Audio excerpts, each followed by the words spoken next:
introduce myself.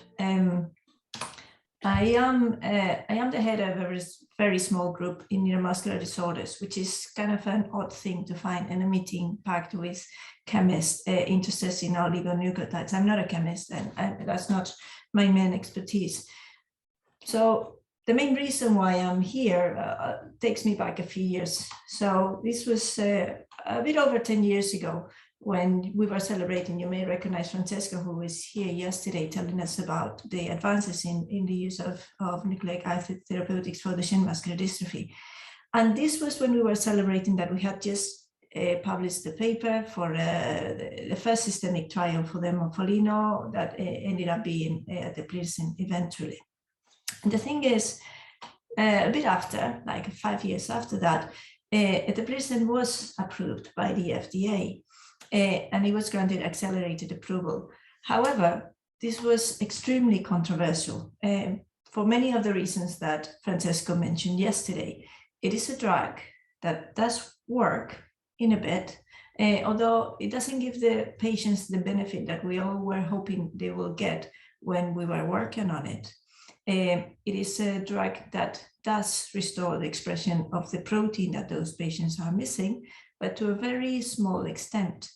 And the clinical benefit is still very small. The data that was used to approve it was quite limited, and it was considered a rather rushed decision. And still, when they talk about controversies at the FDA, such as last month with the Alzheimer's drugs, eteplirsen's name comes to the highlight again. Since then, another 3 drugs targeting different exons of the DMD gene have been approved, but none of them has been approved by the EMA. They only been approved by FDA because they have different criteria of what is relevant for the patients and what is the surrogate marker for this. So the thing is, this drug did work quite well in the very first clinical trial, which was intramuscular. And you can see here muscles from the patients that had been injected with the saline or the morpholino drug. And that worked very well intramuscularly, not so well, but it still worked intravenously. But when it came to approve it, the data was quite clear. There was dystrophin there, but just a little bit of it. So you can see here, comparing eteplirsen with a drug that was approved around the same time, nusinersen, which you probably all know about. Both are drugs that work in a very similar way. They're both antisense oligonucleotides. They both alter the splicing of the gene that is involved. In both cases, you need to restore the expression of a protein. But the main difference is that one is targeting muscle and the other one is targeting the motor neurons. One is given intravenously and the other one is given intrathecally. So, and then there is also the point of how easy or how difficult it is to demonstrate efficacy in both disorders, but that's a slightly different point for another day. The thing is, muscle is extremely differentiated and widely distributed target tissue, and you need to get to every single one of those cells and the nuclei to be able to act with an antisense oligonucleotide. And if you have a look at the drugs that had been, the antisense that have been approved in the last few years, there are some that work barely, such as the ones that work on muscle. There are some others that work very well, such as nusinersen that work in the CNS. And there are some others that work quite well, which are those targeting liver. And if you had a look, and this is from a review we published a few years back, you have a look at where those antisense end up when you inject them, you'll see that the distribution is very varied. Actually, when you inject those in the bloodstream, hardly any of them can pass through the endothelial cells. The brain-blood barrier is a barrier. Hardly any of those do pass. And most of the oligos will end up in the kidney or in the liver. For those working in liver, that could mean good news, but actually even within the liver, those oligos don't go to the hepatocytes. In fact, most of them end up in Kupffer cells and endothelial cells. So direct targeting to hepatocytes is not great with the naked morpholin, with the naked antisense. The CNS, which is considered an easy target, is considered an easy target in a point, because as I mentioned before, the blood-brain barrier is indeed a barrier, but a barrier has two sides. So if you do inject your morpholin, your antisense already on the other side of that barrier, you trap it there. So then you have almost a local delivery of your drug. And this is a similar case with the direct administration to the eye, such as intravitreal and subretinal. So you could consider that if you have a very localized disorder in which you can target CNS or the eye, that's probably a way to go. But for everything else, you need to consider where those oligos are going to exert their effect. And most of them, they not just need to get to the target organ or tissue, but they need to be taken up by the cell, and then they need to travel through that cell. So the majority will have their effect in the cytosol, but many of them would need to get to the nuclei. So there are several technologies that have been developed in the last few years to try to improve nucleic acid therapeutics delivery. And there are several stages. The first one of all will be to improve the chemistry of those oligos. So there are different modifications that oligos had been granted with over the years. And you can probably divide it in the sugar or the backbone chemistry or the two ribose substitutions. And those all confer different characteristics to those drugs. And actually that changes the way they behave. Actually, this is a slightly more complete graph showing some of the most used modifications, such as the phosphorothioates or the morpholino or the MOEs. So they are different modifications that you can use to try to modify the PK of those drugs. And if you have a look at the drugs that have been approved in the last few years, you'll see that there is a range of different modifications that are being used depending on the target tissues or the intended effect of those. And if you think about it, I'm a pharmacist, so in general, the industry and the health system had been looking at the morpholinos and the antisense from the view of the small molecules, and actually they're not small. They are much smaller than CRISPR-Cas or messenger RNA. But actually, considering their size, they're much larger than small molecule drugs. And that is something that you have to consider. And in fact, most of them are too charged or too large to just go through the membrane of the cells. And that is something that needs to be taken care of. So there are many different technologies that you can use to improve the properties of oligonucleotides. And most of those delivery technologies will be they need to be cationic, so they can bind to anionic oligonucleotides, and they would need to have some hydrophobic amphipathic characteristics so they can interact with biomembranes. In general, they could be divided in those chemical conjugates and different carrier-based particles. So if you have a look at the conjugates, those conjugates are just simply trying to link something to your oligo, and they're slightly more general. They could be they're something that you simply link to them, and they depend. They're only compatible with uncharged oligos, for example, the cell-penetrated peptides, and some others can be linked to other kinds. So you do need to link the right conjugate to the right chemistry. So some of them are non-targeted. That means that they will be used passively pretty much everywhere. So things such as cell-penetrated peptides or different fatty acids, for example, they would increase the endocytosis of those oligos, and they increase sometimes the endosomal escape. And then there are some others that are specific for some specific tissues.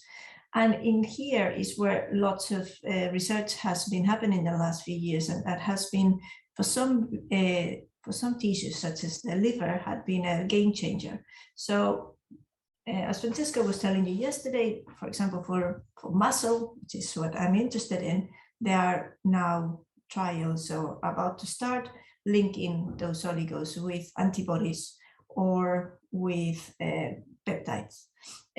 However, for what has changed the treatment of liver disorders immensely is the use of GalNAc conjugates.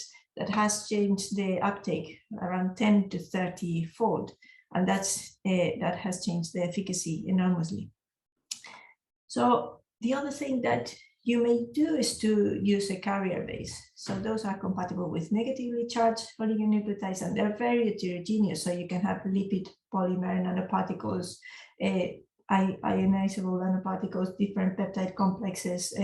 So there's a huge range of technologies that you can use, but obviously they're more complex and they're large as well. So you need to have lots of safety and quality control in developing any of those. But for example, if you think of something much larger than the small oligos that we work with, such as the Mri vaccines, those have all that technologies and all that formulation. That's probably a very clear example of what you can do with formulation, something that wouldn't have been able to make it to our targets. It is currently running in pretty much everybody sitting in this room. Well, it was for a while. So this poses another small problem, is that on one side, the oligonucleotides have some toxicity, which we've been aware of for quite some time.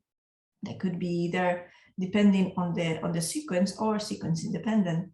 But also the delivery methods that we're going to be using need to be considered when we are assessing the toxicity.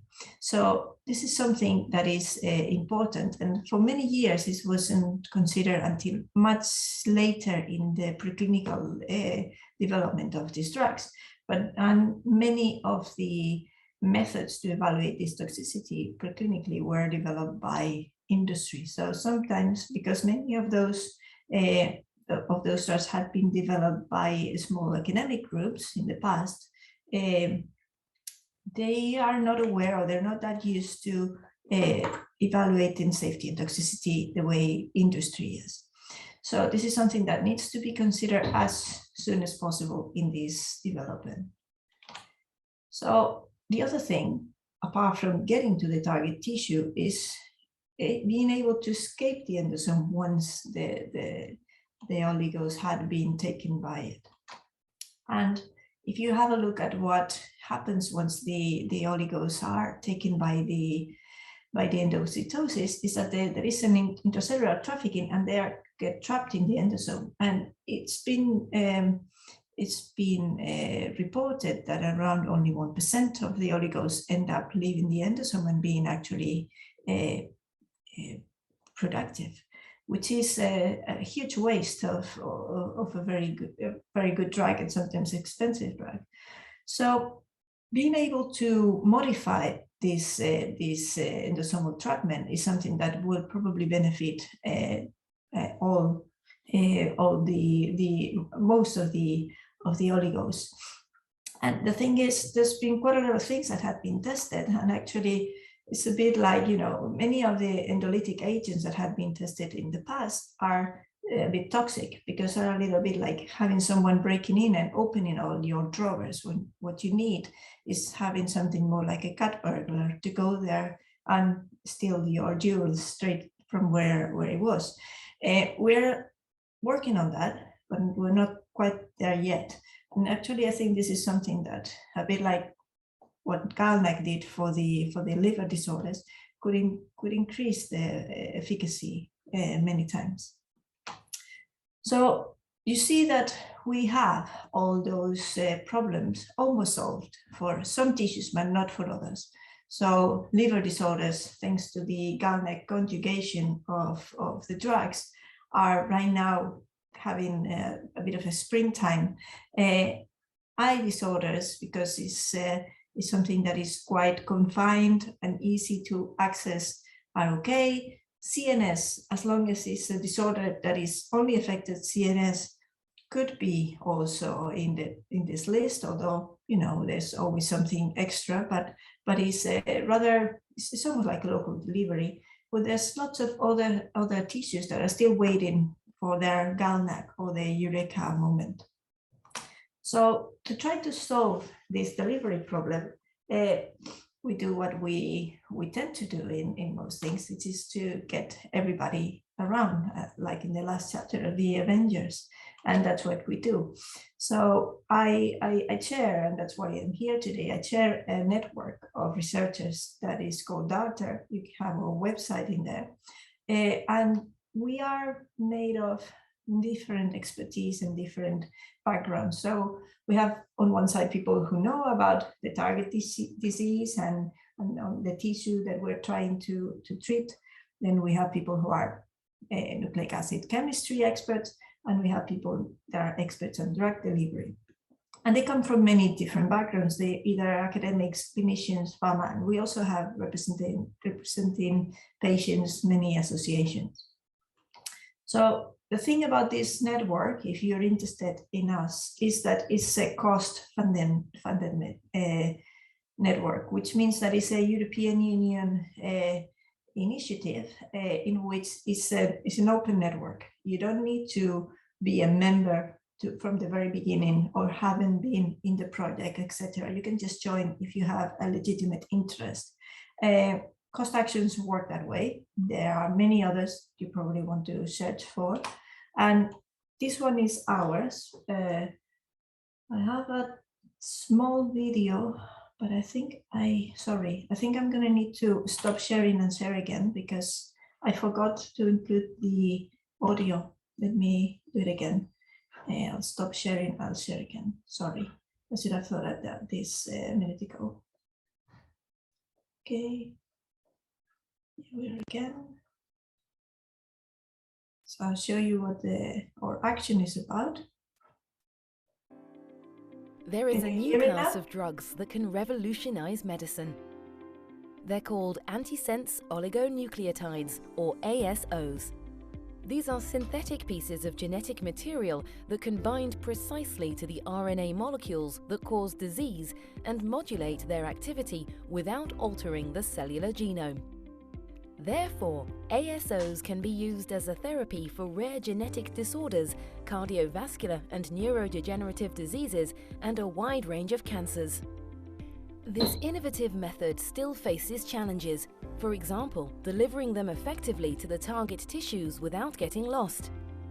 Many research groups are studying different aspects of this process. Some are experts in how the therapies work in the cells, others in the chemical modifications of ASOs, and some specialize in the delivery methods. Moreover, they use different protocols and models. Therefore, there was a need for a unified effort and combined expertise in order to improve replicability of results and advance these therapies to translational research. This is why DARTer has been created. The DARTer Action has gathered experts from 31 countries and has built a network where academics, industrial partners, patient representatives and clinicians work together looking for the best therapeutic procedures. Through training, workshops and laboratory visits, partners exchange their expertise in ASOs, as well as models and protocols, and educate the next generation of scientists to ensure replicability. The initiative also promotes sharing unpublished data, especially negative results, to avoid duplication of efforts and to ensure focus on the best practices to develop effective ASO-based therapies.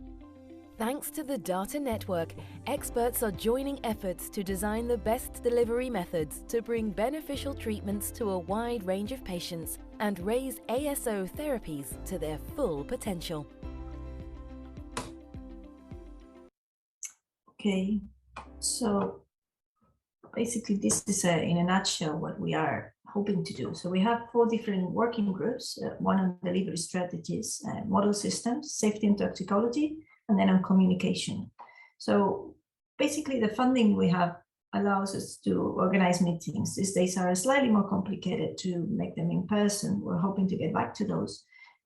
But we have meetings that have been quite useful. They're quite concise on the topic, and we are quite happy with the results.